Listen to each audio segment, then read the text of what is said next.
সব বয়েল করে নিচ্ছি। আলুটা আর পটলটাকে বয়েল করে নেওয়া হচ্ছে, তাহলে কী হবে, ঘিটা কম লাগবে। যত ঘি কম খাওয়া যায় ততই স্বাস্থ্যের পক্ষে ভালো। আলু সিদ্ধ তুলে নিয়েছি, এবার একটু জলটা ছড়িয়ে নেব। এদিকে সাবু, শসা, কাঁচা লঙ্কা, টমেটো সব কুচি কুচি করে নিয়েছি।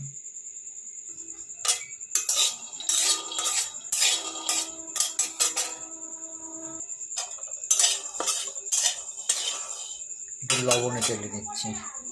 লবণে টানলে কী হবে, এটা মশমশা হবে, আর এর মধ্যে একটু লবণ লবণ ভাবও থাকবে, নোনতা ভাব থাকবে।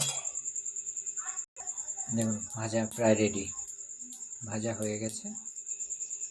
ঘি নিয়ে নিয়েছি, এদিকে হচ্ছে কড়াইও গরমে বসিয়ে দিয়েছি। যেহেতু গরম আছে, লো ফ্লেমে করব, একেবারে লো ফ্লেমে করব।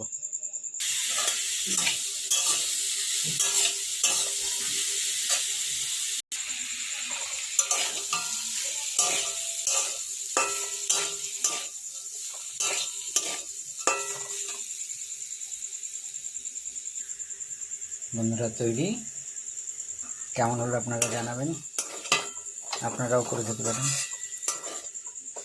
নমস্কার, শুভরাত্রি।